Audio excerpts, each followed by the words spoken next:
No, this isn't some contrarian-ass opinion made to ride the coattails of a popular thing. I just want to talk about my feelings I have in regards to this pilot. It's alright. I thought it was pretty generic. Don't get me wrong, it has neat stuff. The animation is top tier, that's for sure, and the aesthetics are really cool. I can get the appeal. It's got that baldy basics, nostalgia, digital ass, liminal, Sonic Schoolhouse ass aesthetics, Poppy Playtime ass. And it actually reminds me more of Poppy the Performer the most. It was a kid show in Japan with a lot of violence, which is surprisingly normal down there. It's got mature humor, it's got CG, it's even got a character with an expressive mask. Now, if that show was an inspiration for Digital Circus, that's really cool. The plot is that these people are stuck in a digital circus and they accept it. And there's something about lore, I guess. The humor isn't exactly great. It's got that kinda modern, cynical humor. You know what I'm talking about. Well, gee, I can't tell if I should eat this sandwich or curl up into a ball thinking of the inevitable heat death of the universe and how we can't do anything about it. Yeah, that kind of humor. I'm sick of it. And I think the characters are very generic. Gay Rabbit is just gay, and this guy, he has a penis. And her... Why do people like her? Oh yeah. It's wise to tell people things about my show that doesn't exist. To be frank, I think the hottest one is her. And the doll one is cute. This jester, this emo jester, this, pale white girl, she is a very, very typical main character who's nervous because she's a fish out of water. She's trying to keep sane in this digital world, I get it, but all this is stuff I have seen before. And because I've seen it all before, this just feels like the show is trying way too hard to make her all cute with how much of a wholesome small being she is, with what she goes through, and how she's so scared. I'm sorry, it's not working on me because I can't relate to her. I never really was shy throughout my life. It's weird because I can get it, but I'm not into it, you know? I can very much tell this show was made for a specific demographic in mind. I mean, Teeth Guy over here is clearly in Tumblr Sexy Man. Gay Rabbit over here is an Always Sunny in Philadelphia kind of character. Shape Girl and Dull Girl have pretty much the same personality. And Pomni was just made to be a cute girl who suffers because people can't get enough of that for some reason. All the memes of the cute characters crying and suffering because haha, that's funny. I don't think that's really funny. I'm sorry.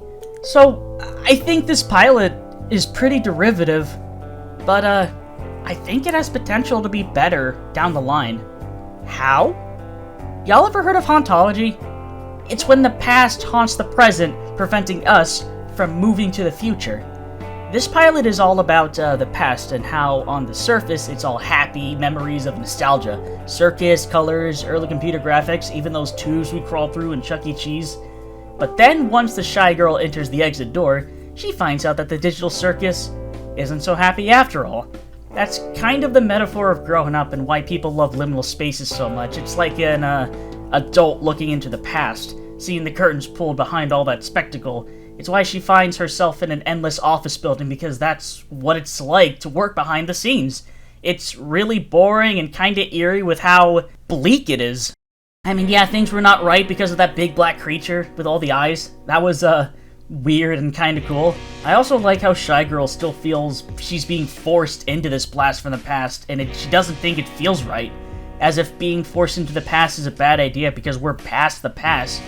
I think it would be awesome if, she remembers this game that she's in from her childhood, but because she comes back as an adult, she can see all the cracks that makes this nostalgia trip not be so comfy anymore. Whatever the intention was, I thought it was okay. Which is weird because I have all these opinions and I can think of all this potential for this thing, yet I thought it was okay. What's the deal with that? I think despite having more interest in other things rather than liminal spaces and nostalgia, I still have a passing interest in it because I think it's kinda neat. I just think when most people talk about it, they don't know where else to go, other than just go, hey, remember that? And I'm not even so sure if it's personal to the people who make it. I feel this series was definitely made for a specific demographic in mind, and I guess I'm not part of it. That's interesting because I thought independent projects were made with no demographic in mind. They were made with the passion and soul and the heart of the artist that wants to tell a story because they're passionate and soulful and stuff. I don't know.